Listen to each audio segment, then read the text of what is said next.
As our broadcast. And we'll defer to the chair. We will look to any online audience as well.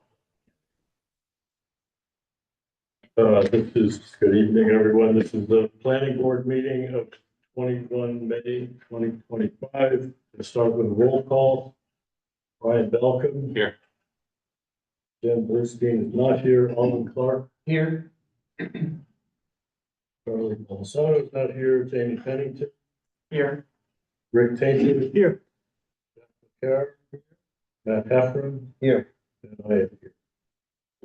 Just for clarity for the presenters tonight, should we get to a vote, we have 2 associate members available.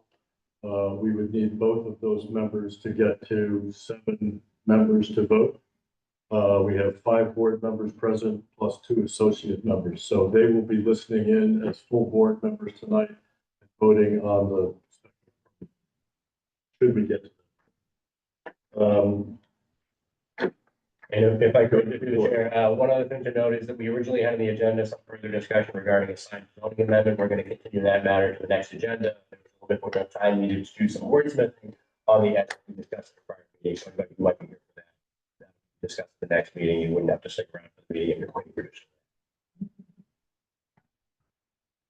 So with that, we have a public hearing on the agenda tonight related to 49 to 57 Merrimack Street. We have some updated information, I think, from the development team. So please.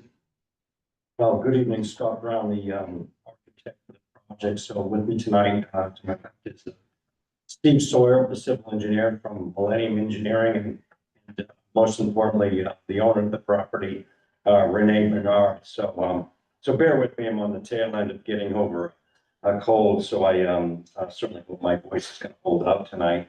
You know, we've submitted us a lot of supplemental information for the project. The information is not necessarily because we've made a ton of design changes or that we're providing more detail in terms of the design. That information is really about sort of demonstrating that, you know, what we've designed is sort of an appropriate fit for this parcel. The other part of that information too is in response to some of the comments from this board at our hearing, April 2nd. Excuse me, I wonder if I could interrupt for 1 second. Sure. We got a lot of information at the last minute this afternoon. And included in that package was information related to what is currently allowable relative to zoning.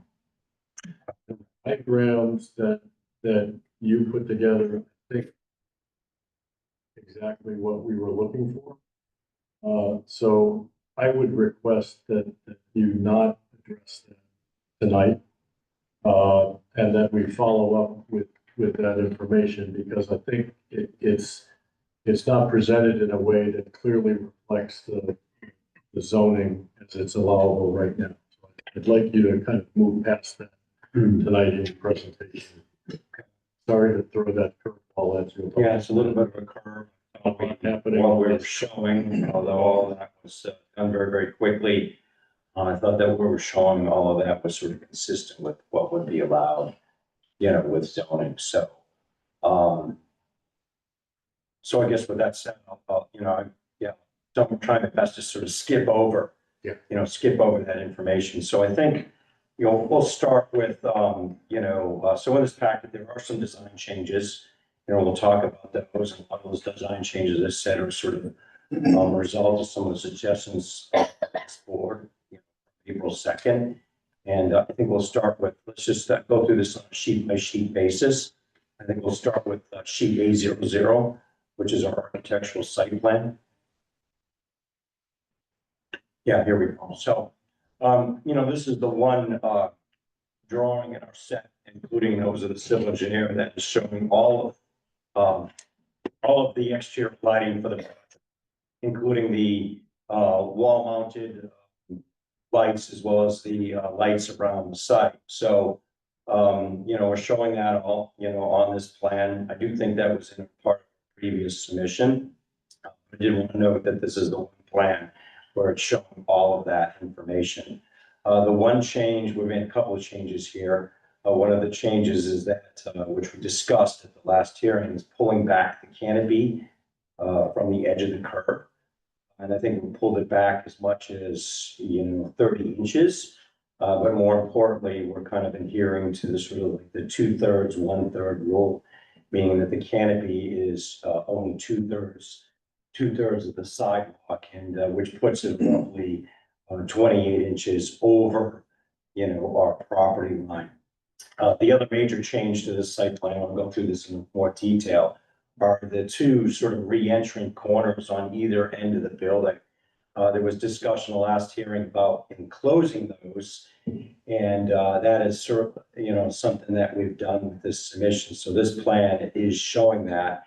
And those two corners, we pulled it back from the rest of the massing about 18 inches to kind of give it some relief. And, what this has done is actually, it's, improved, I think, these commercial spaces in terms of adding more square footage.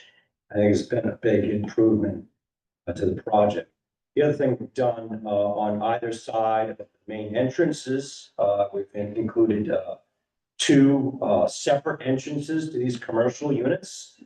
I was a little, I didn't really think at the last hearing this was going to really work well, particularly from a grading standpoint, but we have made it work. You'll see in a minute, what that looks like in elevation, and it's actually not bad.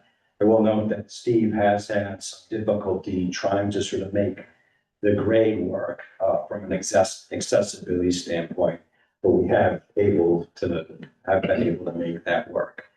And so now the entrance in the front of the building is exclusively for the residential units, which are above. Next slide, please. So basically our basin plan, no real changes to this other than capturing, the footprint on either ends of the building right there. Next slide, please.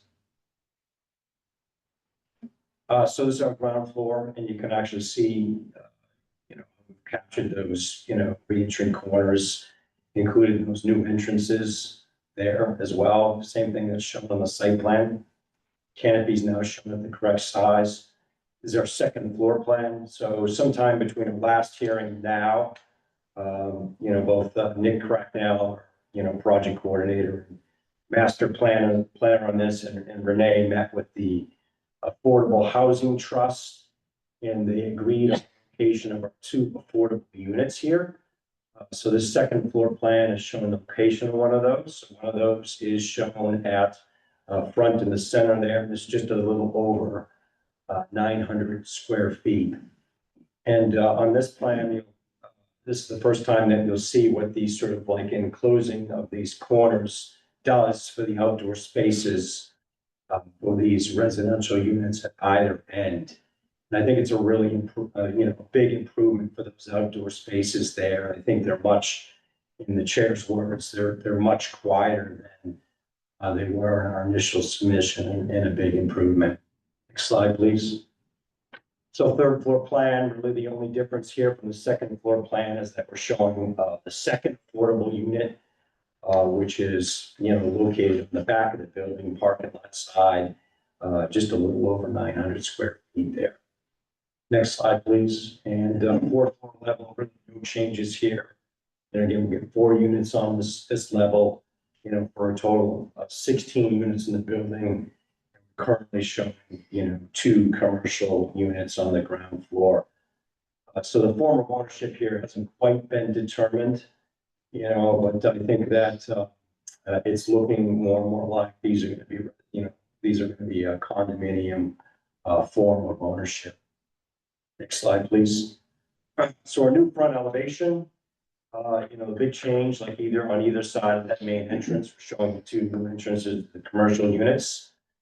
I think this, like I said, I think this works a lot better than what I was initially thinking it was going to look like. I would like to, kind of go on record and say that I think it's looking more and more like this ground floor commercial is going to be 1 unit as opposed to 2 units.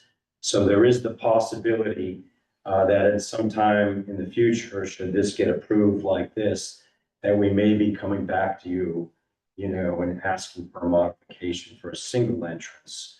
So which would mean that the only entrance to the residential units would actually be in the back of the building, off the parking lot. So that is a possibility. So the other changes on this front elevation too, enclosure, the entering corners on either end.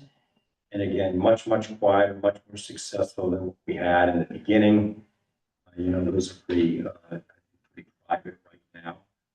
We did look at extending the storefront lower level. We didn't think that was quite successful, and then somebody had this idea, why don't we create some poster boards there? So that's actually what we're showing below those balconies on either side of the building. Good opportunity to display something for these, commercial spaces. Next slide, please.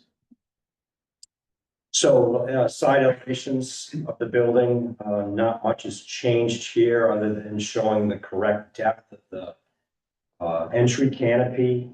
Also showing the concrete bases on the columns on the back of the building. And also showing what these sort of residential balconies are going to look like now that they're, enclosed on, partially enclosed on the upper floors. And on either side, we did look at, having a brick panel, lower level for these commercial units, but ultimately thought that this might be a nice place for, some glass and a display item behind them, sort of activating those corners as you come up the street. Next slide, please. So back of the building, really the only thing that's changed here, two things. One, adding the concrete bases at the bottom of the columns to protect those, from the vehicles.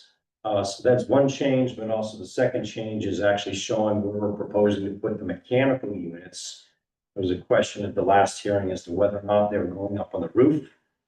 That is not our preference because we like the clean look, so it is our preference in goal to put them underneath the parking area up high. And that's what we're currently showing there. Next slide, please. So that's from that initial. Oh, okay. Did you want to go to this?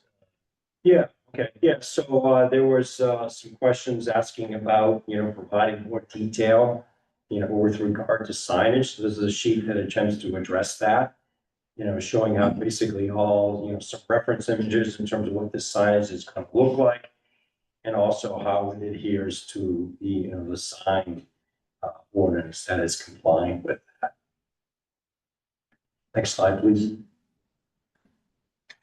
So not much different here. Just thought we could just include this in terms of just having a nice clean submission package. I think is very similar, if not identical, to what we submitted in April.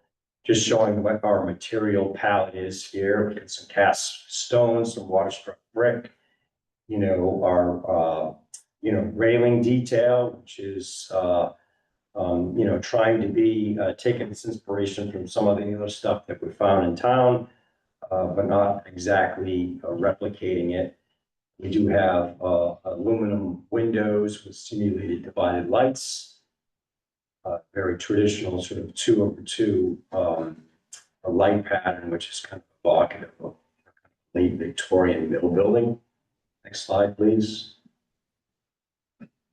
Get some more material, more material details with those sort of like round aluminum clad columns might look like, our siding choices in the upper right-hand corner, which is a shiplap product on for the back of the building, which I hope to be sort of a channel bevel product and not necessarily the shiplap version that we're showing there. Next slide, please. Some details on you'll see in a second from some of our renderings. We're trying to show what the fence, metal fence is going to look like on the back of the building. An example across the street, which is what we would like to match. And that's what we're showing our submission. Again, our some reference to our penthouse is going to be a metal clad product and, you know, a reference image in terms of what that might look like and also the color that we're, you know, proposing up there. I think we can go to the next part of the package, Andy, yeah.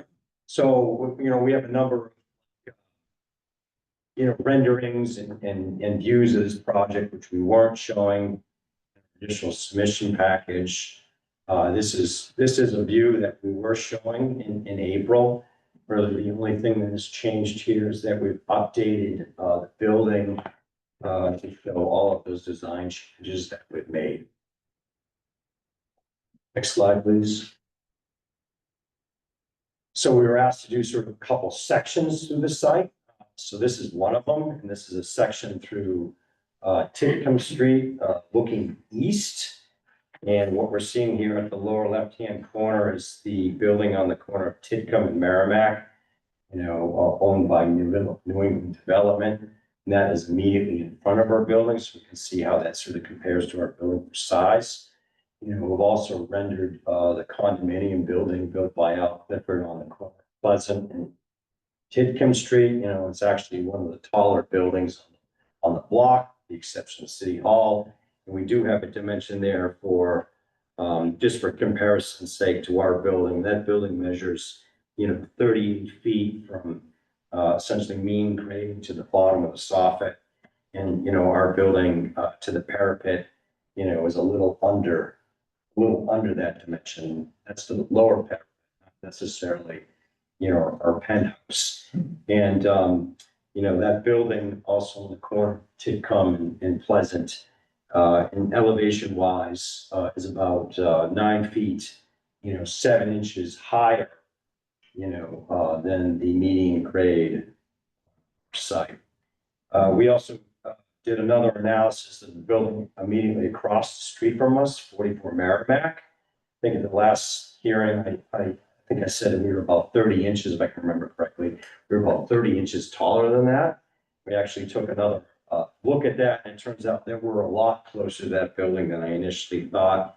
And, you know, that 44 Merrimack measures like 37 feet, 3 inches for mean grade to the low parapet, you know, whereas we're at 37 feet, 7 inches, you know, so we're 4 inches taller than that building right now. And you know, so, and that we didn't necessarily try to sort of match the height of that. So, and then, you know, we are 46 feet to the top of our, you know, top of our penthouse.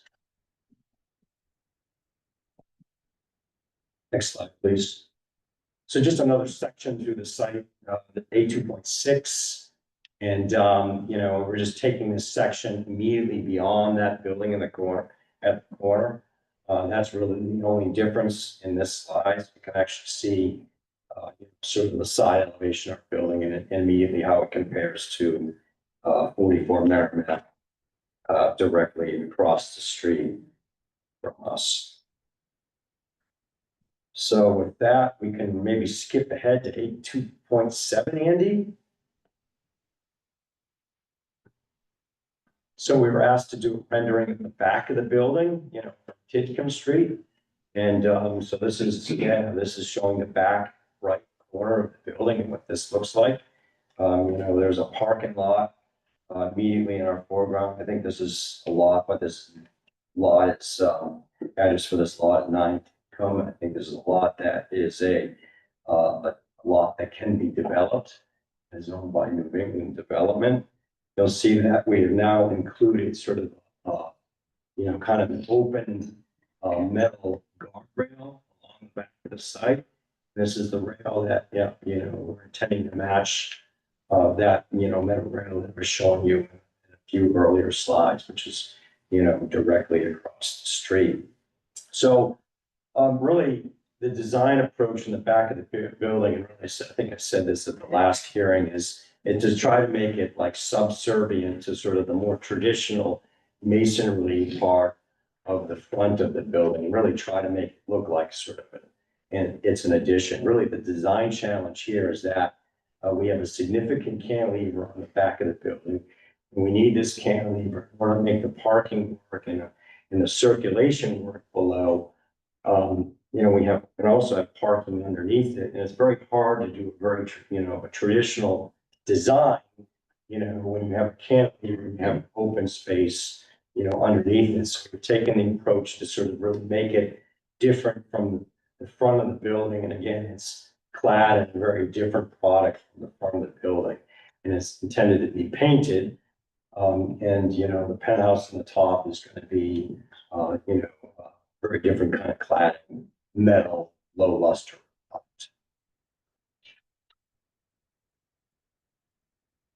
We can skip to A2.8, Andy.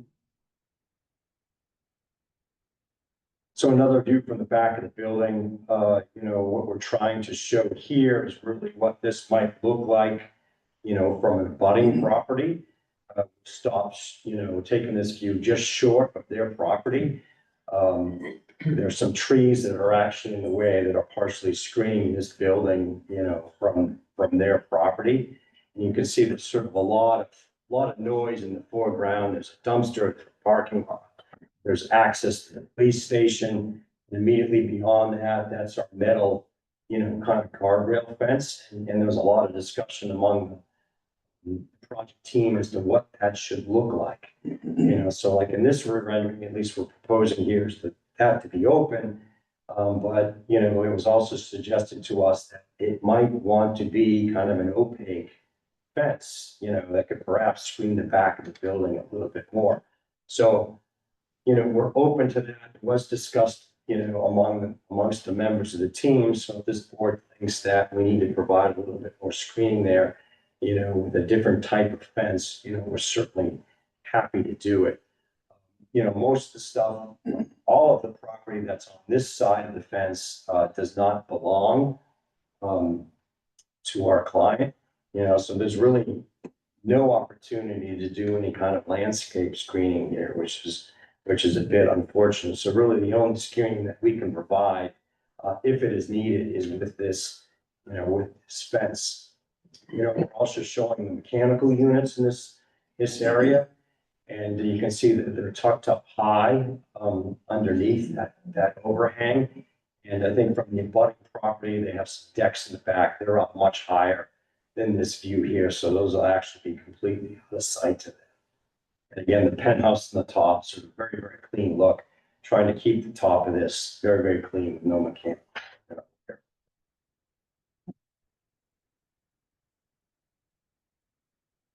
And then we can skip forward to A2.9, Andy. So just another rendering, this is taken from an elevated vantage point, on the lot of nine Titcomb, third floor level of the possibly the third floor level structure there. And you can actually see that those mechanical units aren't really visible from this vantage point. You can start to see what, the metal fence does to the property.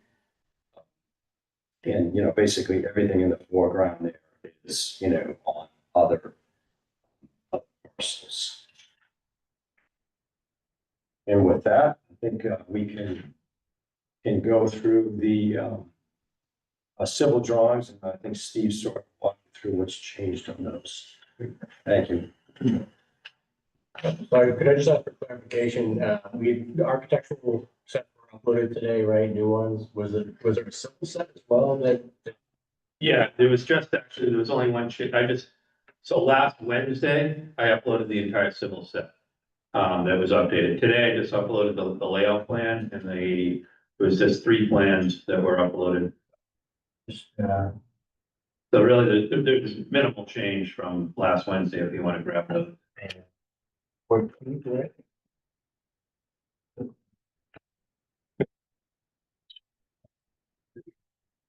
Yeah, so as far as the civil plans, with the last meeting, we actually had no issues with engineering peer review or city engineering review. So engineering wise, there were no issues or updates needed. One of the questions was the dumpster layout, the trash enclosure. They wanted more detail of that. We reconfigured that a bit, and provided detail before. It was just shown as a square box. So what we've done here is, okay, what can we fit in there and how would it operate? So we provided a double gate for the truck to come in and pull a 3-yard dumpster. But then also there's a 3-foot wide single gate for the residents to come in and deposit their trash or recycle. So we have a 3-yard dumpster in the front that would be automatically picked up, and then we have seven recycle bins that could be slid out through the 3-foot wide and picked up there. My understanding is this will be private trash pickup, so they won't be hauled out to the curb. Well, you know, some of these areas like down the Foundry, you have quite a line of bins on trash day or on recycle day. Based on my use, my wife and I, the two of us, we fill in 2 weeks, we probably fill one of those bins 2/3 full. So given this is private, probably picked up weekly, this could probably be a weekly and not a weekly pickup. What would be the wild card is what's gonna happen in the retail and in the commercial area. Office retail is probably not a heavy generator. I don't believe the restaurant is proposed. Their restaurant would generate a heavier trash load, so maybe if it was a heavier commercial use, the trash pickup would probably be up to 2 days a week. But right now, it's the trash truck would pull straight in on the left side, dump the bin, dump the large trash container, and then they'd have to back in and empty the recyclables. As far as loading, what I indicated was up on the curb.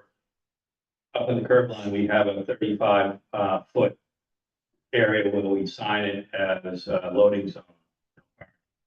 So any Amazon delivery, commercial delivery could park up on Merrimack and make the deliveries at that location. Based on the current parking situation there, it wouldn't displace any parking given the large curb cut at the site. But what we wouldn't do is instead of adding city parking, we created a loading zone. That would be beneficial for the other businesses nearby also. So that is the other change. And I think finally, there was a question regarding the entry. We're providing a brick drive apron. It's a typical apron that they're using for the city where you have granite slabs laid flat up against the bituminous, and then the brick, basically the slabs protect the brick for plowing and such. So you have a brick pedestrian way across the entry. So for enhanced pedestrian travel. And as far as Scott mentioned, we have a little bit of a grading challenge up in the front. We can create a level area. What happens is with the floors, with the big level area there, you need a level landing in front of all of these doorways, but it slopes down. Basically, it slopes down from left to right, I think at 2.5 to 3%, creating a need for, what we need to do is we're gonna have to create a larger curb reveal on the low end and reduce the curb reveal on the high end. And then also what we'll do is they call it the furnishing zone, where the signage is between the back of tree grate and the curb. You can warp it. You have an ADA passageway. There'll be a minimum of 6 feet, I believe. But then there's 1.5 feet that we're gonna end up having to warp in the furnishing zone to make grade and create that level area for all 3 doors. So we've done that numerous occasions in urban environments on slopes to make these ADA accessibility across a couple of doorways, and it worked pretty well. And then the only other item I think was we clarified matching the brick. We're running the brick sidewalk in front of the abutting property towards Titcomb, and we're running the brick all the way to the concrete wheelchair apron at Titcomb. I believe that's the only changes. And then finally, the plan that I updated today, Andy, was just the site layout. There were 2 changes. We included the metal picket fence around the whole perimeter of the rear. that was added, to that plan for record. And then also the street lights, the period street lighting, I had reached out to the city electrician or John Iroquois, the city electrician, and we updated the details so that the two period street lights, that we provided the city detail, what is currently used, downtown for those two lights, and then also we'll match it. There's one light on the right side of the entry, of the drive entry, that we're just gonna utilize the same city light to keep it consistent. To keep that consistent. And then the only other item I did submit today was I did look at as part of the stormwater and such, we did extensive test pits. We did, I think, 6 test pits on the property. And down to we dug 10 to 12 feet. And basically it's sand. You have a good clean sand down to 10 to 12 feet. And with that, your foundation type most likely, my previous life, I did do a bunch of geotechnical engineering for for Nut Island, pile design for Nut Island. And so I do have experience in geotech, but I haven't practiced it for quite a while. But typically, good clean sand is a spread footing, normal excavation, so there'll be no blasting, no pile driving. It'll be similar to just excavating and putting a foundation in for a single family home, or even a larger home. That's done in Newburyport all the time, sometimes within 10 feet of a adjacent house with no issues. So regarding any proposed condition referring to vibration monitoring and such, we're willing to work with the neighbors and such, but I think it should be detailed. There will be a geotechnical report required for a building of this size, and that report would dictate the foundation type and requirements. I think from that, any kind of vibration monitoring should be extrapolated from that report. That's what I have. Thank you.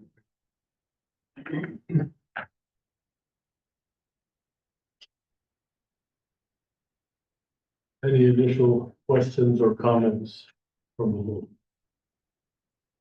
One question, I'm just wondering where the mailboxes for the residential units would be located? Is that on the corridor coming from the street entrance? Yes. Yes. If you decide to change the front of the building to make it all commercial, then the mailman would have to enter Need to the find back. another solution for that. I think that first starts with discussion. Postal service most likely have to drive to the back. They walk. Yeah. Yeah. Walk area.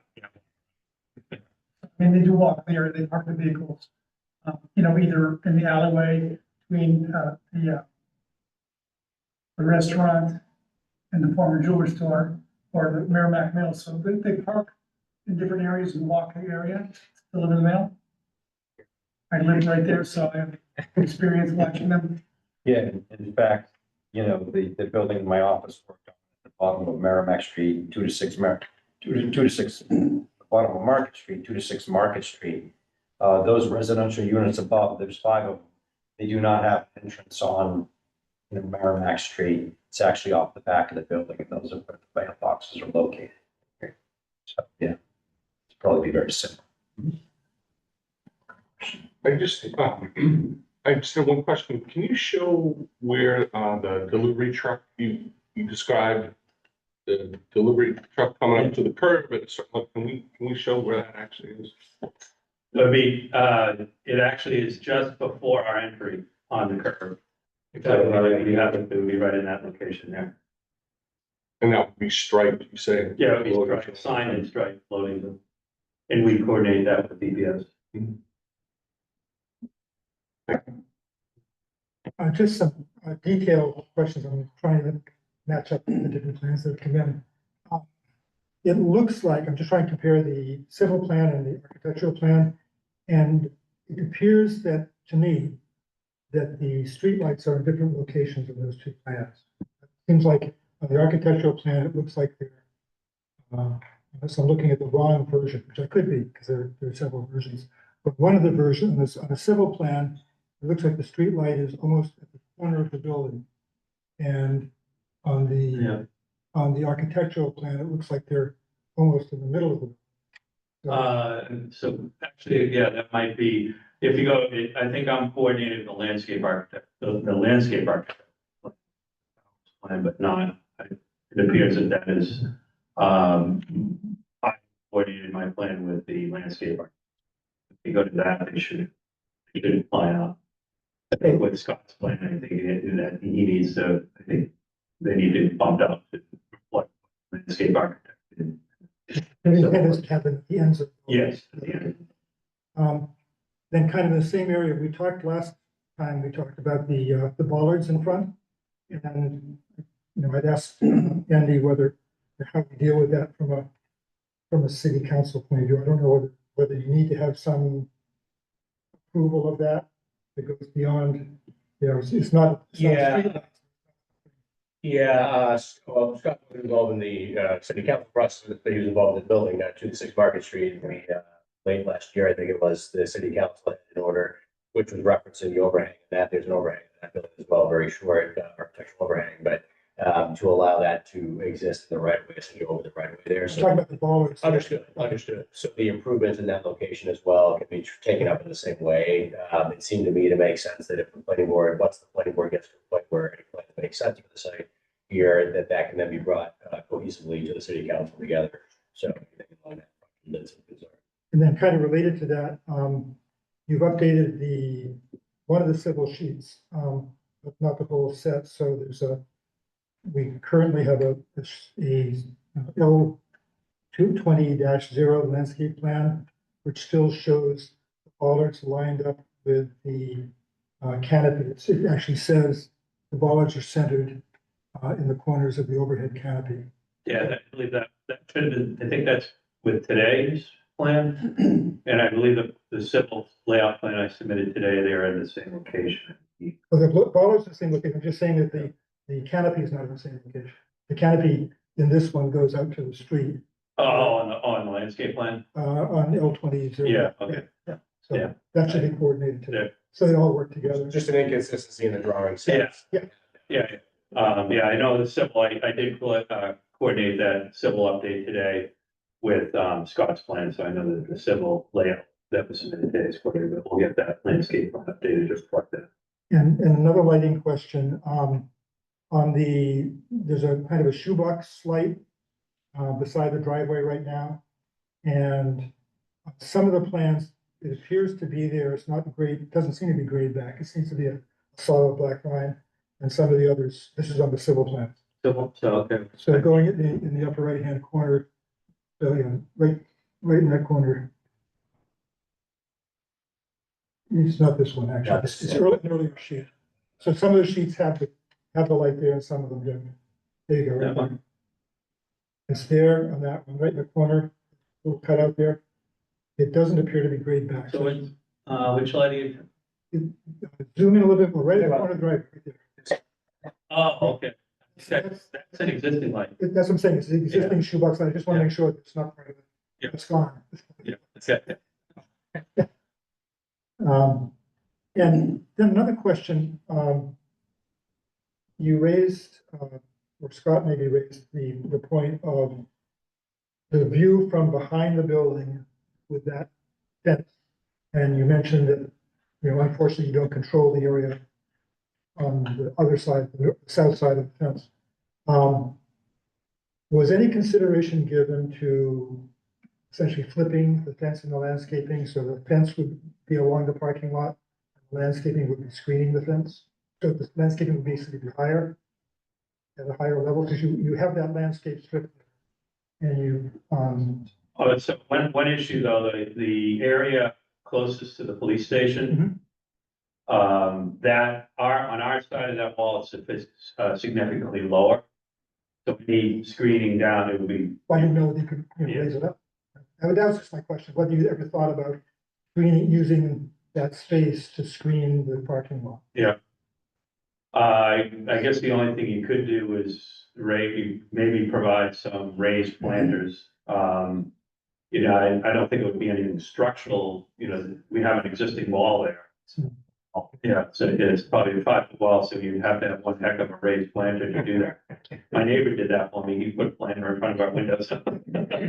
Worked pretty well, but that was only a 3 foot high raised planter. Yeah, Just put some arborvitae's there, just, just looking for a way to address that screening issue. yeah, unfortunately, that's a tough situation where you have the police access, the access drive immediately up against that. I think it's about an 18-inch high wall. And then what we're looking to do is tie something, tie that fence into that existing concrete wall. There was something there before. You can see there was some, these are some holes in the wall that's been filled. So there was some sort of fence there previous, it's been removed. It's never installed. That was never installed. Yeah. But that's the area where, Scott was talking about, maybe we could swap out, instead of a metal picket, you could do a solid fence to provide these, just solid picket. And,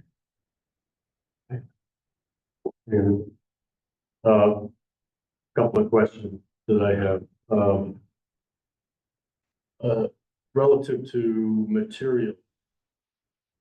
You could talk, to Brown, a little bit about the metal panel and the composite siding. I assume from the renderings and the drawings that your intention is that those are the same color. Yeah, it's close as, yes, it's close to the match, correct, yes. Can you speak a little bit to the metal panel detail? Is it a flush composite panel like a Luca bond? Yes, that's my goal. That's the Yes, intent. exactly, yeah. It's not a standing seam detail. No. It's a, Keep it clean. and the intention is that the color of the metal panel and the composite siding are as close to the same as you can get. Those Yes. two different materials. You haven't really talked about color window frames. So I'd like to get some information about that.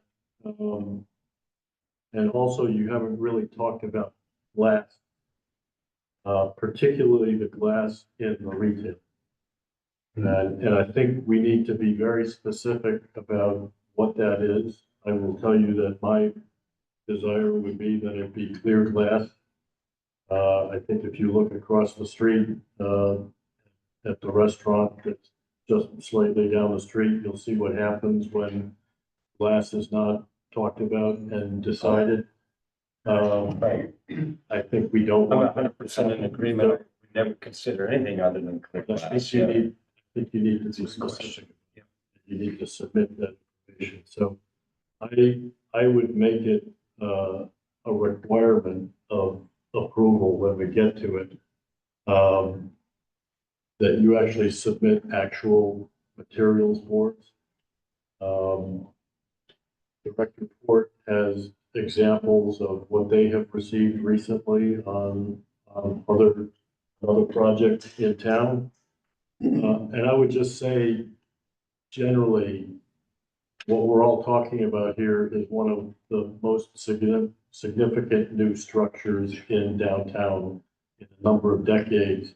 And I want to make sure we've talked about all of this in detail and that we are satisfied with what's being proposed in detail. So I think you really need to provide actual samples in a way that allows us to understand what's being proposed.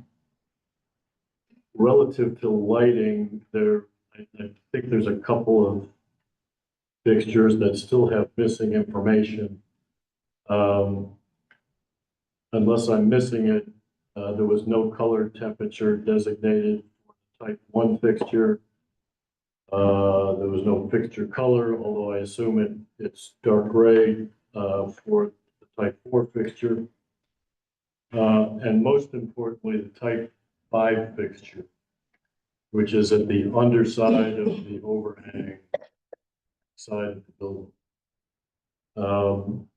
There's no color temperature selected for that. It appears that the standard for that fixture is a 4000 K temperature. And if you, I know just enough about color temperature to be dangerous in this, but when I look at information relative to that, 4,000 Kelvin is for retail, offices, and showrooms, which sounds like it's kind of bright to me. It's on the back side of the building. It's what the abutters will be looking at. I think you need to think about that a little bit and be more specific. On the front of the building, the wall plaque or display areas that we talked about at the corners, I'm not sure exactly what the detail is for that. Does that have a glass front? So it's a showcase kind of In a frame. detail. It's a frame that matches the storefront that has glass in it and can be used for display. So Yeah. A little lock. and it a comes little out. bit more information Yep. required for Okay. that as well. Lastly, I'm a little concerned about the elevator and elevator overrun, given the statements that have been made that you won't see anything on the flat roof. You've got 10'6" floor to floor at the fourth floor. The last hydraulic elevator I worked on, there's at least 4 feet required above the height of the cab, which means you're getting up into the 12-foot plus range, which means there's a doghouse of some sort of roof, which you haven't shown on your drawing. So I think you have to acknowledge the reality of what's happening so that none of us are surprised by what we see when the building is actually constructed.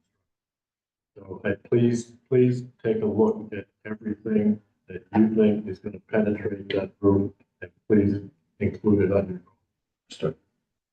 drawing. Lastly, I would only just raise a red flag about the comment about restaurant use. What's being talked about here does not include a restaurant. There's no parking for restaurant, there's no, and there might be kitchen exhaust. Don't use that word. So those I think are my comment. No problem, but no restaurant. So any other questions? Good question for Andy. Thinking about those poster board frame type things.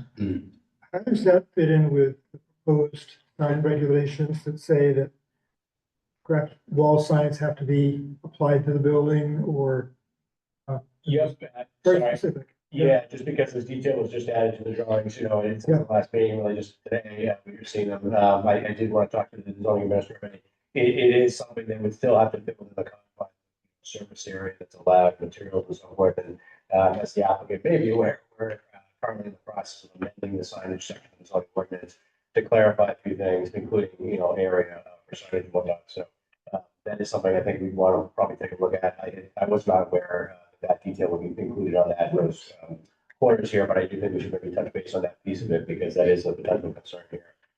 We did include panels like this on the city's parking. Allow opportunity to utilize as much as it was intended, but beauty information and events and things like that might be appropriate. But here, commercial building, I just want to make sure we're not running a problem with the area or the type of signs that would be placed there, and especially with the idea of sort of temporary signs and banners and things kind of moving through. So that needs to be done, obviously, with the sensitivity. So You may want to look back at the proposed sign regulations. it makes me think here the exact same thing. So yeah, another example to sort of walk through how would this be handled? What the good and bads that can come out of a given scenario. So, yeah. But to clarify, I think, Mr. Brown, what you're talking about is kind of a showcase window for retail, right? No, not exactly. I mean, I was kind of envisioning kind of I mean, maybe is it a half, sign it's or a is lot like the garage, but I think Andy's referring to the garage, like if you're in a band, right? And you're playing at the garage, you post up any 1/2 by 11, or you're having like you're offering a service or something like that. That's like sort of like, it's just like A bullet. Yeah. Yeah, it wasn't intended to be signage for the building. That was not our intent, but and I think we do need to clarify that, and perhaps some imagery of what we were envisioning would have been helpful. Yeah, I don't think it's a bad feature in general to allow or to have it, even, it's like this. I just think that to Rick's point, I think we should probably touch base in between now. This one, it's just a touch base on this because it is an active issue where we're changing the zoning, and it's a great example actually of something where it's good getting covered with it, moderated. We're trying to avoid such clutter. And so the idea is to not allow too much of it without thinking kind of pop up. And so these panels, because we're obviously having things coming and going all the time, there's a tendency, we work at the chamber and others, there's a tendency for things to just kind of fly up and down. So we'll probably want to think about that. And it's just to make sure that makes sense for context, including what the board is approving now, the architectural and won't be a problem later on for, the owner or applicant use of that panel. Any other questions? Okay, I'm gonna open meeting up for public comments. A couple of ground rules. When you come up, please state your name and your address. And typically we allow 2 minutes for comment, so I'll try to keep track of that loosely and let you know when you're getting. So anyone who wants to comment, please step up to the lectern.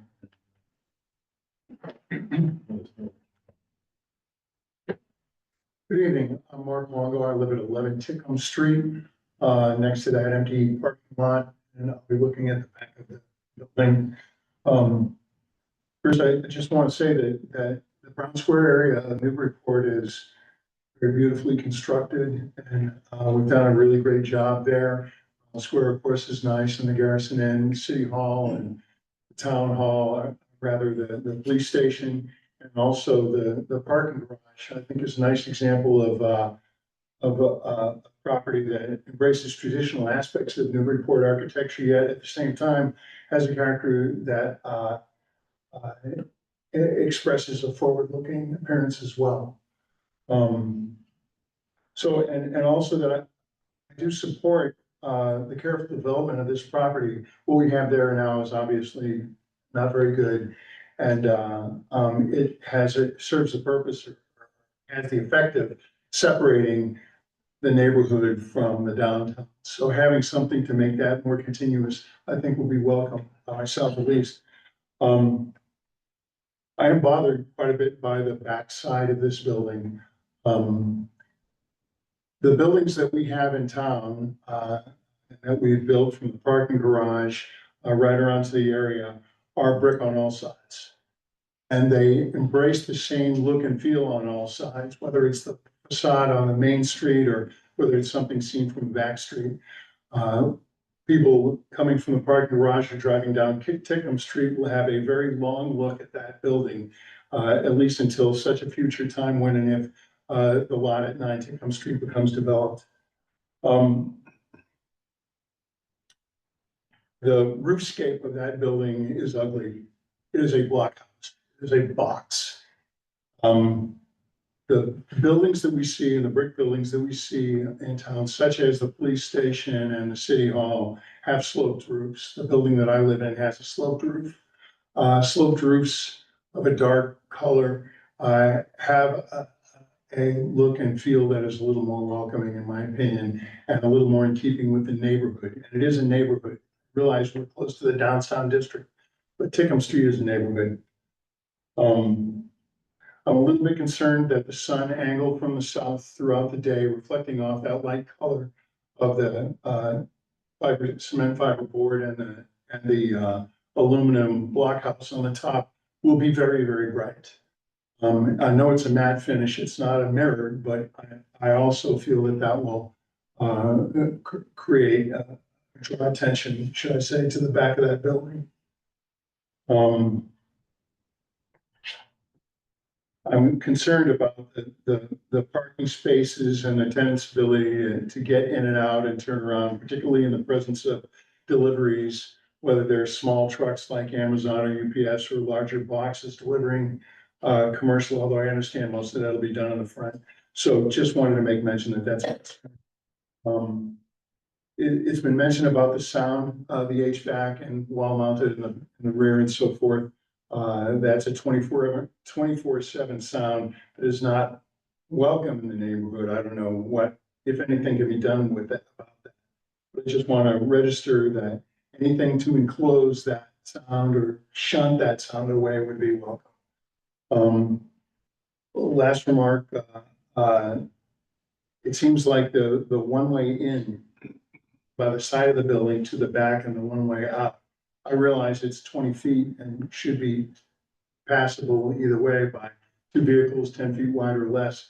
But it would have seemed that around the building and leaving on the other side would have been solved a lot of the difficulties of that garage, or rather of that space and vehicles delivering and residents.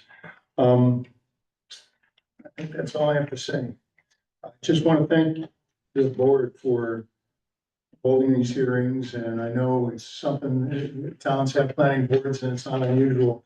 But I think this board has done a very good job of highlighting concerns and representing necessary conversations with the building designer, and also want to thank the people who come down from building, from engineering and architecture for coming down and giving us this presentation.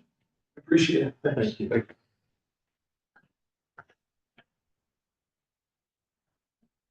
Thank you.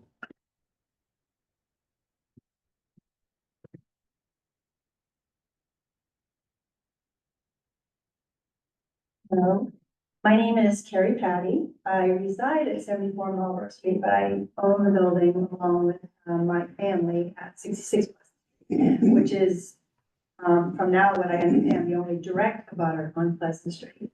As I realized this week, everyone else is an abutter's abutter because of that empty lot, which is why they weren't notified of any of this. I've lived here for almost 40 years. It's my adopted hometown. I absolutely love it. What drew me to Newburyport was just the historic aspect of the city.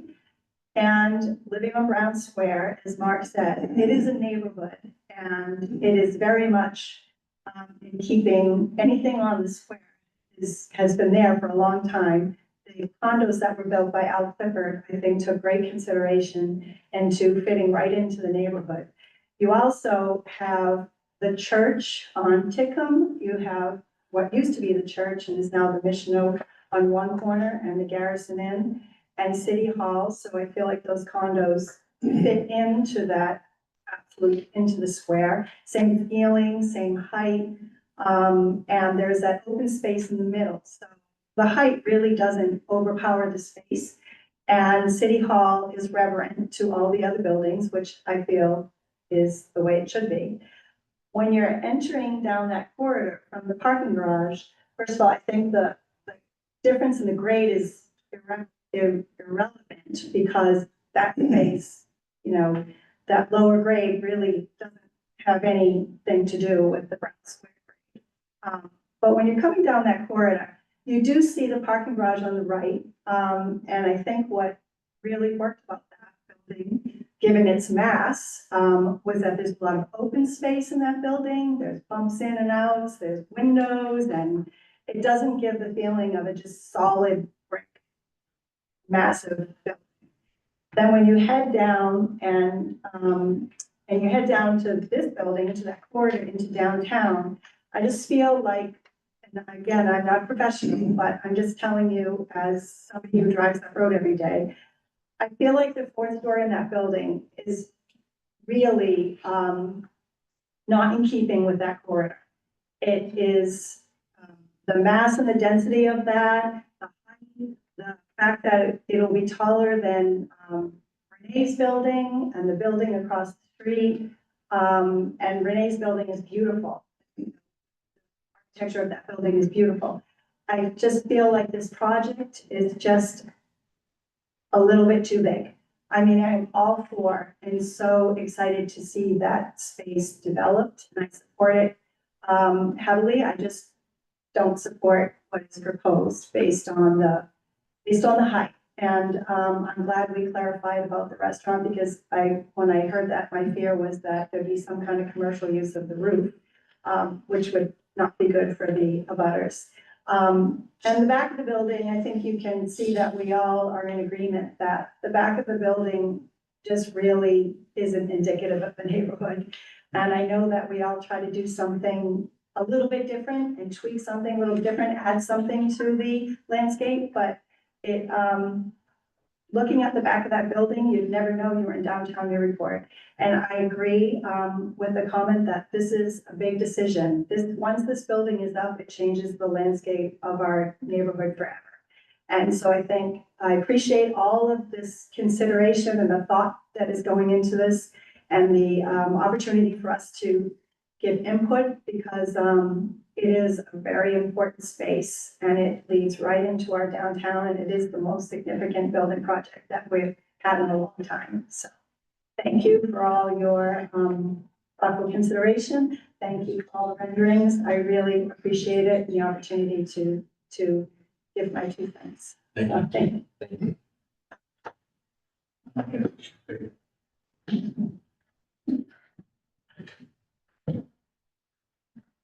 Hi, good evening. My name is Brian Davis. I'm at 74 Pleasant Street, so also directly beyond that parking lot.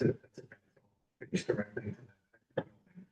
I don't want to repeat everything that my neighbors have said, but I agree with just about all of that. I just wanted to be on the record of, one, I love that we're actually doing something getting done in that location because whatever goes there is going to be way better than what we have today. So I think that we all just want to make sure that that project, whatever it is, aligns with everything around the neighborhood. So you heard that we're going all the way through. A couple of just concerns that I had was one, the color, the light color I was concerned about in the lighting. I'm glad you brought up the lighting because my concern is that's going to be looking out my patio and that's what I'm seeing. I didn't want to see these giant lights look like a Walmart parking lot.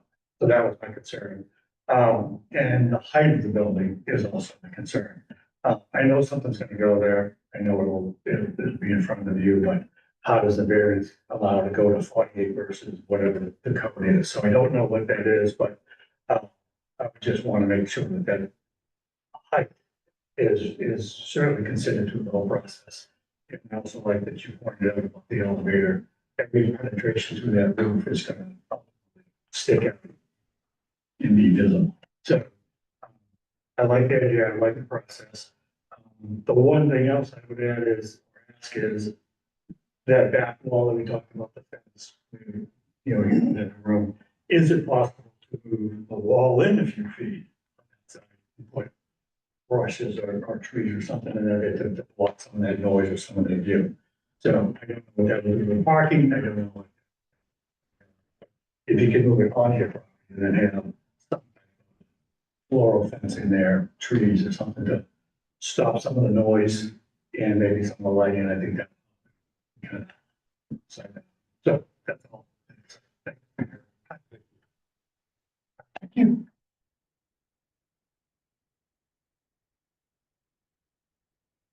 My name is Colin Corso and the owner of Food Drink. You know, as I said last time, I generally support, you know, the idea of seeing it last time, during last meeting, and then also I submitted a letter just bringing up some of the seismic concerns I had in the project and the construction. And one question I had was just more question than a statement is if there's been any sort of discussion around that consideration given to that, those concerns. And then the other is looking at the elevation given in the plan submitted, I guess it was earlier today or whatever. It shows the southwest elevation of my building, 44 Merrimack Street. And I know it references measured from mean grade. So I'm not exactly sure how mean grade was calculated, you know, what math, you know, is used with that. I'm sure you can, you know, enlighten me on that. I was curious because the numbers seemed off. Because at the end of the day, the perspective of a pedestrian standing on Merrimack Street, looking at the sidewalk, you can see more than any sort of math that goes into calculating a mean grade. So we measured it. In my building on the southwest corner is 34 feet 4 inches. And what was referenced there in the plan was 37 feet 3 inches. And then the height of my high parapet is 2 foot 10 inches, which again is quite a bit. you know, again, I'm sure there's some math calculating that. I'm not sure what sort of standard is used to calculate mean grade. Regardless, what you see from the street, I think is what's most interesting to people. It's an inflation of roughly 8%. It's not necessarily that I have an issue with that, but I just felt it'd be remiss to not bring that up. To the board. Just because nobody else is gonna go on my roof and physically, you know, measure that. So that's really, sort of a statement and a question.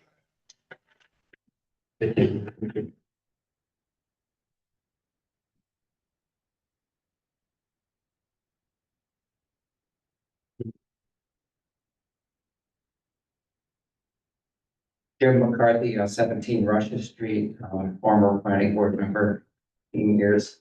I would like to thank the applicant for finally bringing the project. It's been on the drawing board in some form for years. And that's such an empty space on Merrimack Street. I think in Newburyport, the priority is the pedestrian aspect of the whole thing. And that will certainly activate walking down that space. There is another penthouse type arrangement. The very first one that I can remember that went in is on Prince Place. And when it first went in, I was shocked by that and I didn't really feel good with it. But over time, what I realized is from a pedestrian standpoint, you never see the penthouse. Because of the angles on Merrimack Street, you'll never see that. Driving by, you'll never see that because of the way it's set back. So, also in the back of the building, so the front of the building is the most important to me, so I am concerned with the signage and those things because they have a really classy brick building on the front. That's at the pedestrian level, that's at 2 miles an hour when you're walking. The back of the building, I think over time when they fill in, New England Development builds a building there, which they almost certainly will, is not as critical. And the back of 2 to 6 Market Street is arranged in the same way. So if you want to feel comfortable with that, you go see how the parking under the back looks to try and get a visual of, hey, the front of the building really matters from the pedestrian and slow speed, and the back of the building is more utilitarian in nature. I would like to thank the board. Some of the stuff I heard here was really detailed questions, and I'm very grateful that you're carrying on the tradition of really caring about what happens in the city. Thank you.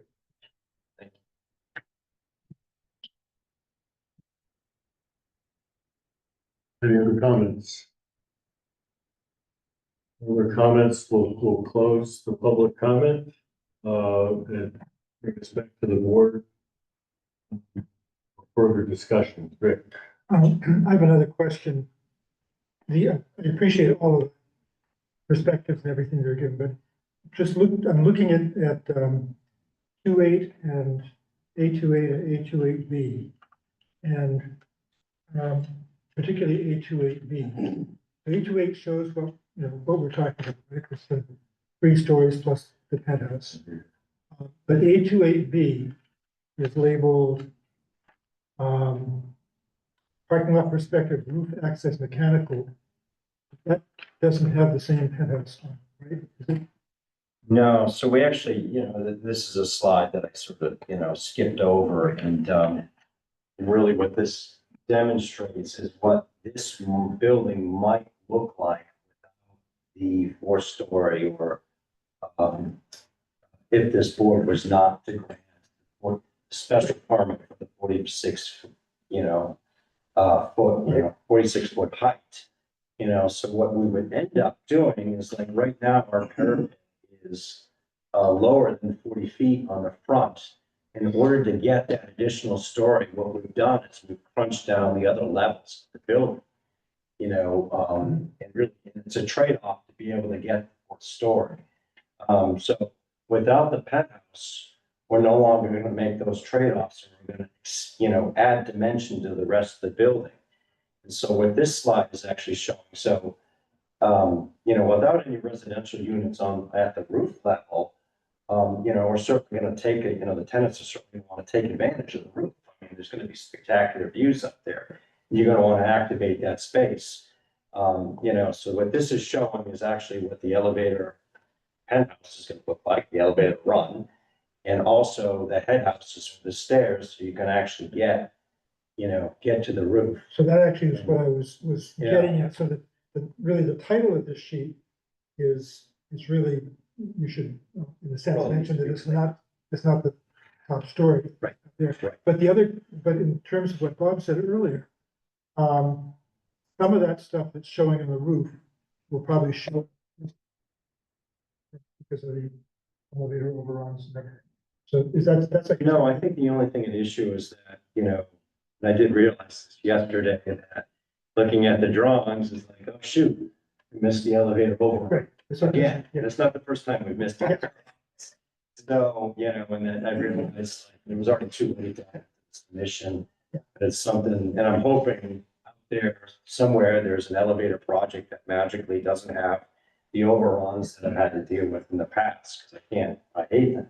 And so, but this is showing what that would look like, when it gets to the roof, because, there's gonna be a roof terrace up there, you won't be able to access So it. some of that stuff is Yeah. stairway and some of it's. Yeah, exactly. And, If I could just respond to Rick's question Mhm. also. What this drawing is, we requested that Scott and his team put together what we call a zoning diagram.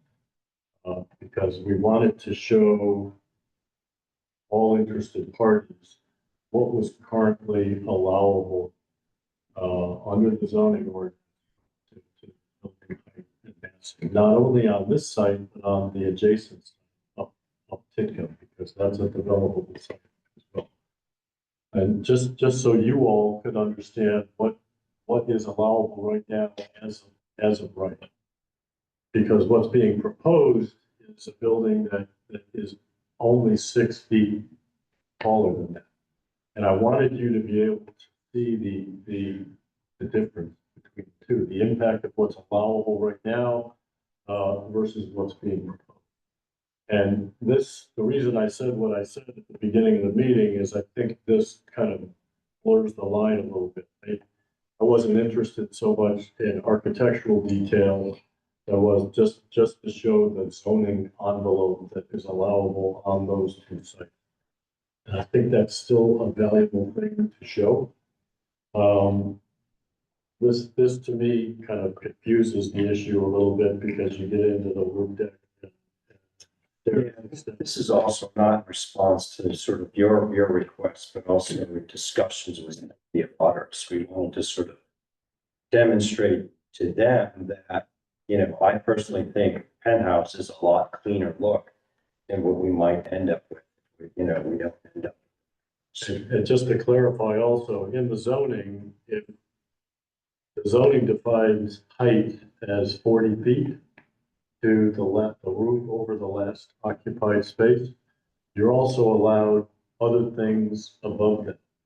Mechanical equipment, elevator, penthouses, as long as you don't exceed 10% of the footprint of the building. There's no limitation on the height. So zoning defines the roof of the last occupied floor, and then there's an allowable factor, other things above it. So this kind of speaks to that. But, I'd rather just kind of see what 40 feet looks like, and then we can. But anyway, just this was information so you can understand the mess. If I could, just insert, and I think all the dialogue was just had covered a lot of ground for everybody to sort of dialogue, because essentially there's a baseline height allowed under zoning, 40 feet, there's an additional, 40 feet that can be allowed as part of the permit. And it's worth noting, as you point out, these appurtenances are typical things that are allowed above that baseline height because they're mechanicals and things that are necessary, So some of those things are in there, and I think the attempt, I think you're trying to get us back in the differential, so to speak, that people might be seeing is a little bit smaller than, say, an entire story that people might be thinking, because in reality, there are these other allowances and other features depending on, if you were to go down to the baseline allowance in zoning, essentially that differential might appear actually much smaller than people might be thinking. Yeah. It's possible. Right? Any other? Questions? One question. Whatever. In the comment phase or question? Are we in the Question phase or comment phase? Deliberations?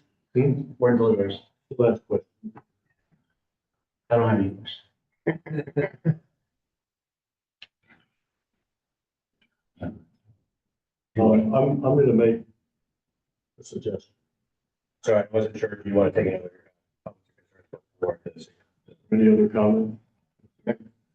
I have comments. Yes. I'll try not to, You were talking, I thought you. I'll try not to duplicate anything anyone else has said. I will repeat something I think I said in the first meeting, that I think there's a lot of good things going on about the front. It sounds like there's a lot of positive consensus about filling in this like missing tooth in the city. I think that's fantastic. I think, I repeat that I don't think the building needs to be 100% symmetrical, because there's no vantage point where you would see the building like that. So I do still believe there's some missed opportunities for asymmetry that addresses the approaches from, particularly from Green Street, which I think is the primary way pedestrians will expect. That's not necessarily a deal breaker, but I think it's a lost opportunity if that's not at least explored a little bit more. I do think, the part of the project that I'm least excited about is definitely the rear. I think I heard for the first time tonight, there's a concept of an addition, that the way the back is supposed to look like an addition. So presumably that means it's an historical reference to a brick mill building that had some sort of addition, presumably wood frame-ish over time. That's kind of the aesthetic. I just don't think it's being that successful on the back. I don't have a prescription for how to improve it. I just think that the back, particularly because there's so much space between the buildings, sometimes when buildings are really close together, you can almost afford a back of house kind of aesthetic. But there's a lot of space here between the buildings there. And I think there's one development site that compress it down further.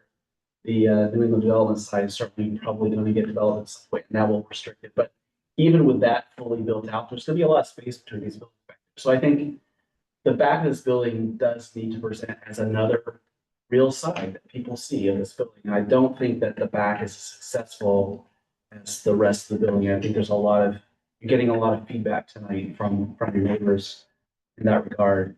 So, and then lastly, I would just say a process question, or process comment, is that we just got a lot of materials like 2 hours before the hearing. So I would advocate that in the future, assuming this gets continued, because we've asked for materials, I think that sounds like where we headed. I would advocate that we reopen for more public hearing. If the chairman doesn't mind, because I think there's a lot of materials that a lot of people didn't get to see before tonight. Presumably there's gonna be a lot more materials submitted before the next hearing. So I would advocate that we allow the public to speak again and not just keep the public commentary closed. Thank you. Any more comment? That's it. That's where I was headed. I think, to the development team, I think making good progress. I think this is a very important building for downtown. It's a very large new building for downtown. And I think we're getting close. But as Mr. Pennington was saying, a lot of information came in this afternoon. And I'm not sure if everybody has had a chance to really look and digest all of that information. And there's a few other things that we have talked about tonight relative to materials and details that I think we would like to see to feel comfortable that, again, a project of this magnitude has been addressed at the level of detail that it should be. I want to propose that we continue. And I guess ask the development team how much time you need to address the open questions and the additional information we've asked for. Can I just amend that question, just to add in there, because Scott, it might be more of a question for you, but given that there was a request possible. I don't know how those things can be turned around, but it might be easier if those materials were here in the board to see those before and not do sort of a later submission or cycle back to close that loop. So I don't know if there's some ability to provide, a panel that just shows that. If there's a continuation to the next meeting, that would be practical in my view than having a condition or something else along those lines. So that's another part of that question of timing, I guess. Yeah, that request is going to take a little time, I think. But again, and I think that's the point, of course, the year's applicant, just point out that if it's just to see a panel like But this that. other, yeah, with this other project that was referenced, that was submitted after. I believe that that was actually submitted prior to or the night of the final approval, as I recall, it was actually during the permitting. Again, I'm not wedding one or the other per se, just want to point out that it's designed to see that with final approval, and there's any benefit to that. You, the architect, maybe a little bit more have to do that, I don't know. Otherwise, we're back to this, the chair said, usually the question of, is it, a couple weeks out to the 4th of June, which is a little bit tight, I think. Not realistic, I think, probably. Yeah. Or the meeting after that, perhaps. That's more realistic. The 8th, so I don't know if that is. We don't want to rush it again. We want to take time to get Yeah, what you need to establish, get it to us, let us read it, and then come in and then we're. right. And you allow the board the week of time that it usually has to review the materials, so that's why the board included.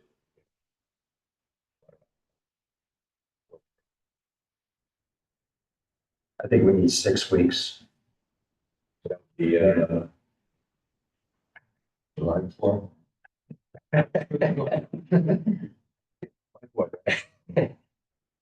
Yeah.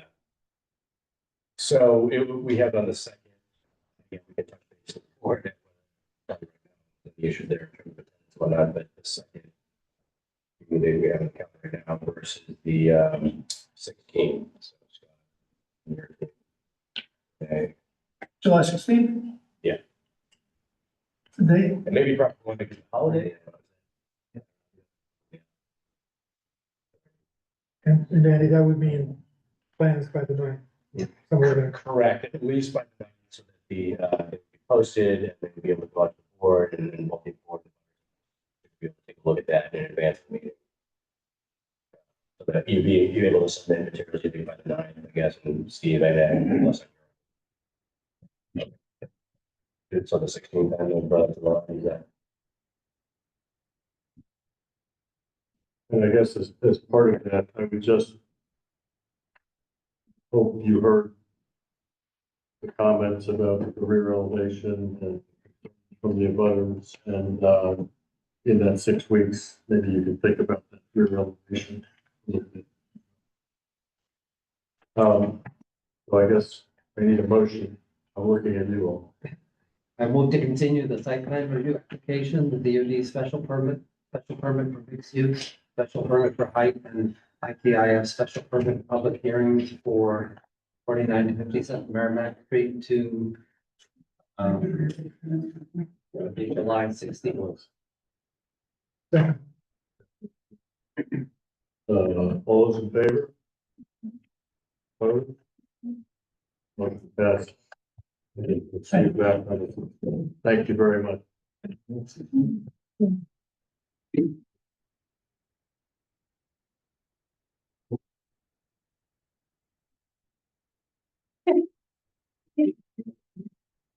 I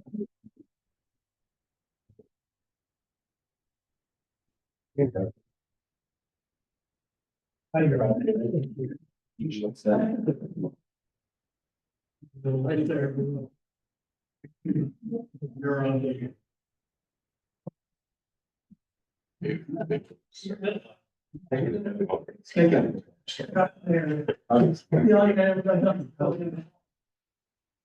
Maybe you should bring that along. Yeah. There you go.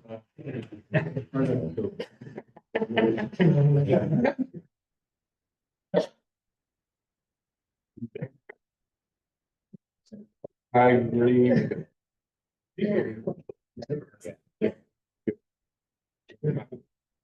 Not. Oh.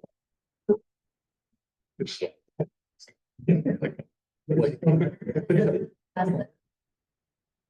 And once more. Okay. Seems that.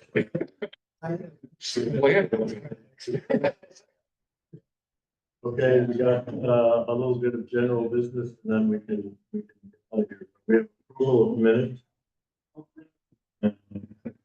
There have been comments sent in on minutes on the 16th. We didn't do the 16th, but Yeah, I did share that with Gretchen. For the 16th, they were shared, I guess. Bob had sent to the office, we had forwarded on, so his comments, Bob had sent to the office because Gretchen had done the minutes for that meeting, we had forwarded on to Gretchen. So, They were posted with material from the previous meeting.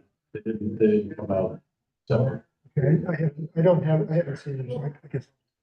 do you mind just maybe ping us tomorrow, make sure, or check it, just to make sure, because it would have been Gretchen that would have. I can just abstain. Yeah, I don't. didn't- You know, I didn't, okay. we didn't all of that. But if other people have reviewed them. but why don't we vote on both? I'm just, no, I'm abstaining. I have a motion to approve meeting minutes of. So.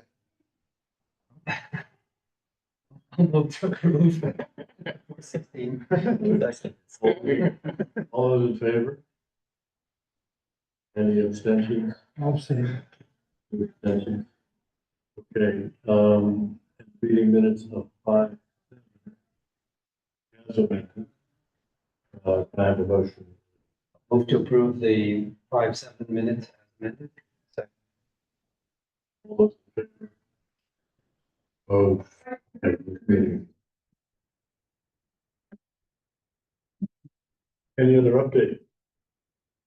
Just that, yeah, thank you. Just as I mentioned earlier, today, just very quickly, the email, we'll be postponing the discussion of the sign regulations from tonight to the very next board meeting, which is unfortunately, because we need more time to wordsmith and resolve any debate or we'll find the language of those things. So, we'll circle back, to the next meeting. We'll produce obviously what I wanted to give time for you all to review the markup, included in there, as well as more importantly, because you close the hearing, the draft planning board report that outlines what the thoughts were and recommendations were. What we wanted to go with that and sort of back with the planning development committee who's going to join us, and will be joining us, to just make sure that the markup, that the planning and development and the city council is working with is paralleling and taking into account all the changes that the planning board has mentioned. There were 1 or 2 other things that were suggested since then that don't have any, impact or bearing here. But we'll have to show all that markup together so there's basically circling back to the council that the planning board recommendation and a markup that shows any further revisions in parallel with that, so that that is what the planning and development committee is also potentially recommending out, at the same time.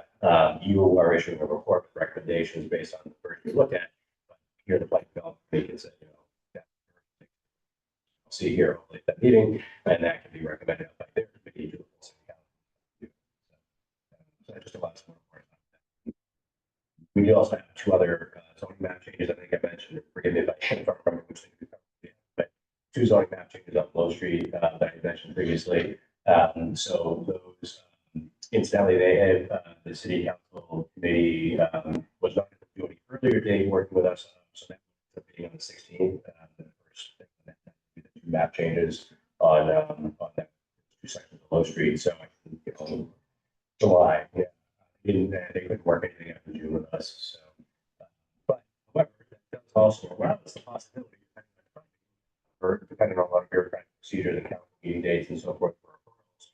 But we're going to update we're going to be very happy about this, the site plan review trigger language, that section, and we're not trying to, unfortunately, because there's a lot more involved and something else to mention here on those slides, but there's a lot more to update in every section in the site plan section, but the main thing we wanted to get to, and we're just because these things can sometimes like the trigger for site plan review has some soft language in it, we just want to make it a little more clear about what the threshold is and make sure there are things that are slipping through the cracks, meaning if someone's changing something versus something new. So, for instance, we'll be circling back to in particular to do some feedback on this language in particular, but we'll want to circle back. We're thinking that there's a possibility that we may be able to piggyback on that same night, depending on what goes in the next council package. We may be able to advertise and hold the hearing for those 2, that amendment itself, the site plan review language adjustment, to make sure we're not missing projects we want to. It's the main thing that we're going to get to.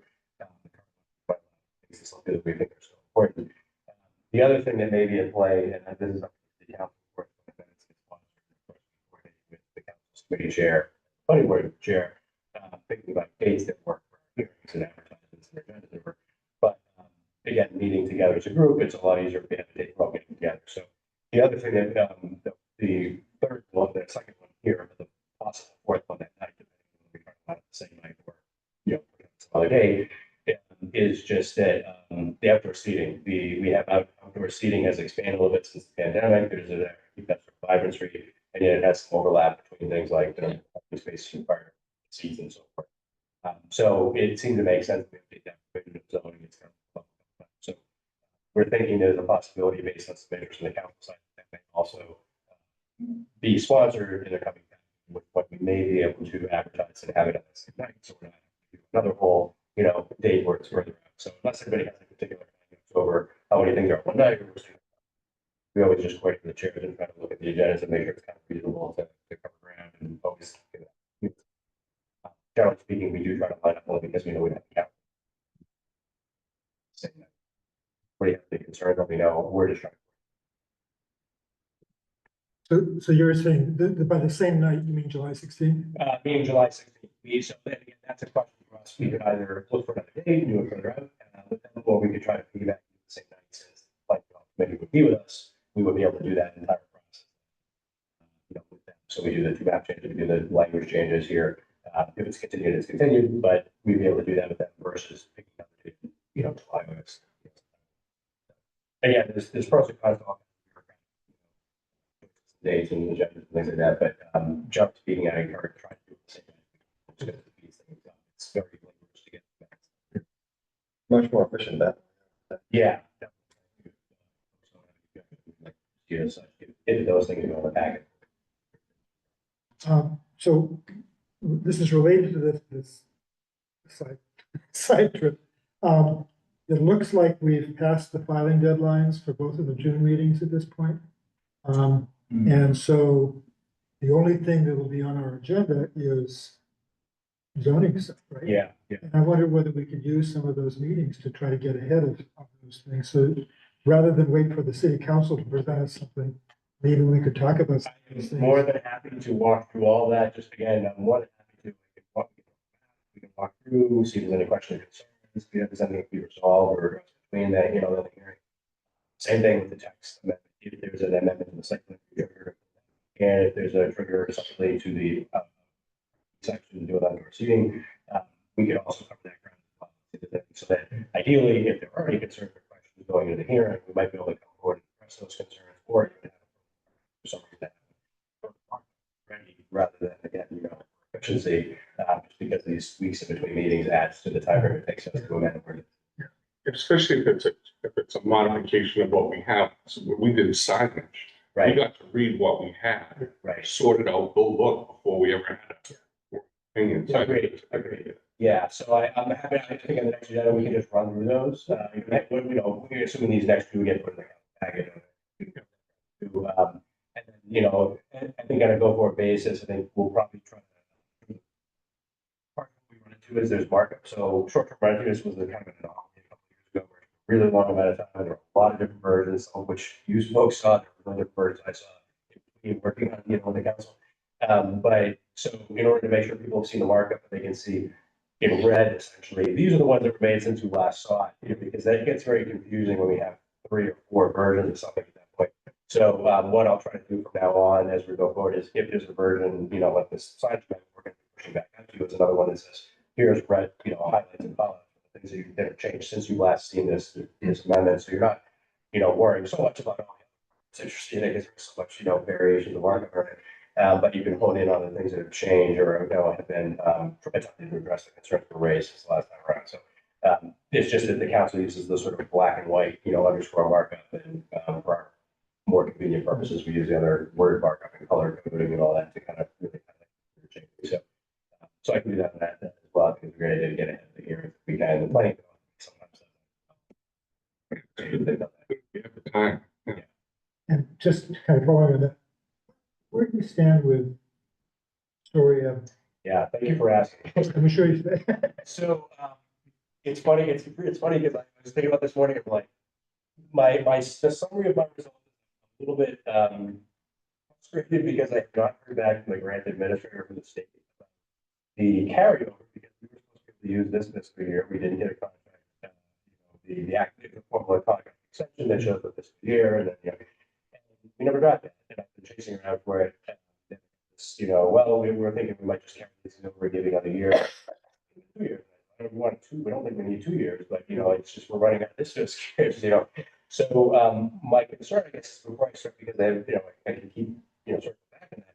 I'm a little, frustrated or annoyed that that hasn't been closed there. So, but before I go back up there and say like, look, I'm a little concerned here, this hasn't been closed. Is we're also looking for similar grants from the same agencies and so forth. So I want to lightly as far as criticizing some of the folks who are running some of the other, this is a relatively small grant compared to other ones. We're looking for like a $500,000 grant versus a 50. But I do want to circle back now only because we're not really getting the closure on, we need a contract. I'm not at this point as bothered by the fact that they might say, we're going to call it FY26 now, fine, it's fall. But, in terms of it meaning summer to fall, in terms of when we can start using the funds.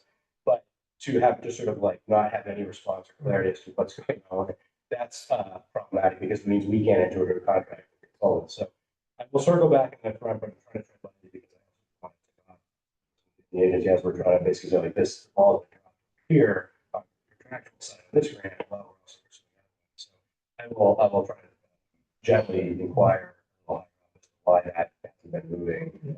And kind of related to that is, are we tied to Dodson? Is that, are we still sticking with Dodson at this point? 'Cause I still think so. It's about them not being able to come out, participate. Yeah, I like the work that they do, but one of the things that does concern me is just the ability to come to meetings, to be in person. They were a little bit hesitant on the idea of how much time they could spend here, wanting to do a little more remotely. And I think also focusing a little bit more on their analysis and design side, which they're all good things and they do good work. My concern is just, I do think this is one of the disagreements I think we have in terms of the scope and the cost we work with. The public presentation part of it and the presence there is important. And I think to minimize that piece of it, while we're having them do the 3D modeling and sort of show us how we can work, block networks and all that stuff. Design guys, but I feel like that is missing a big, an important piece. And I realize that you can have debate with consultants about how many dollars going off the farm, how much for X, Y, Z, but I really do think that that's an important component. So I think that's something that to me is what makes it worthwhile for us to say, let's get, a couple of and let's, think about that aspect as well. And so, so I think that's important. And I think as we talked about the scope, and I do feel like we need to make sure that's not forgotten. It's not a missed component of what the consultant's doing. They're not just, working through a process. You're presenting most of it. I really feel like you need to walk through that process with us as well. There was a little sense there that because of the costs, where they felt like they need to be minimized.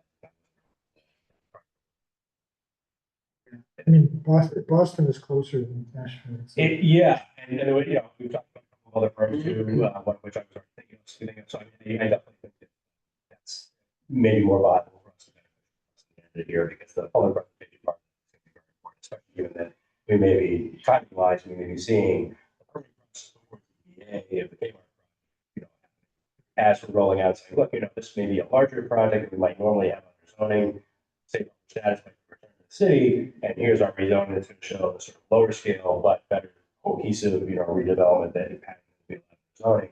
So, we'll have to see how those things kind of get. Yeah, so that's where that stands. I will inquire with the grant folks, but I'm going to have to go a little higher up to figure out exactly kind of when that loop's going to be closed because we have not been able to close that loop over 6 months. But do you really think that, just my own education, the fact that you're going to inquire about something that you've discussed shouldn't tick anyone off? You're not threatening them. You're not saying. No, And the point is, there's a lot of people waiting to engage in that good work. Yeah. Right? No. To ask when it's going to come is not offensive. Not at all. It just means that I have to say like, hey, someone in the agency here, we had thought like months later would have gone back to us and hasn't gone back to us. You happen to know because it's not, the loop is not being closed. That's a little awkward, while we're looking for funds from the same agencies and, those people might be involved in ranking of those other, it's one of those things. Just trying to tread lightly as far as getting the answer, getting closure without criticizing a particular person.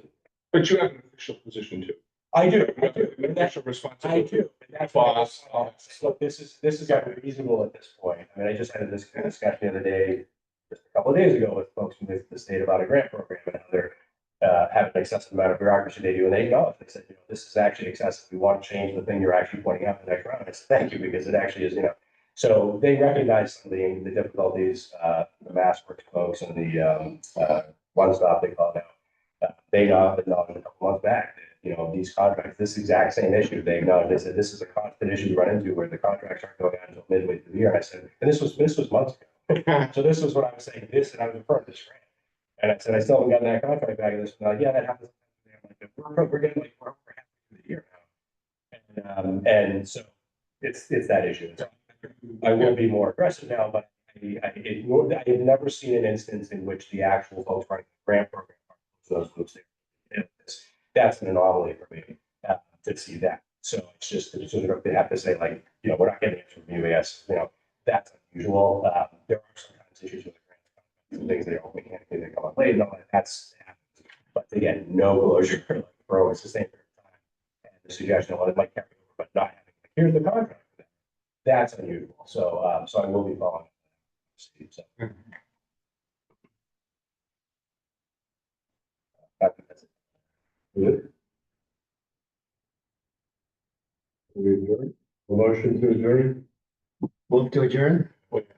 Those in favor? We have 7 seconds. No,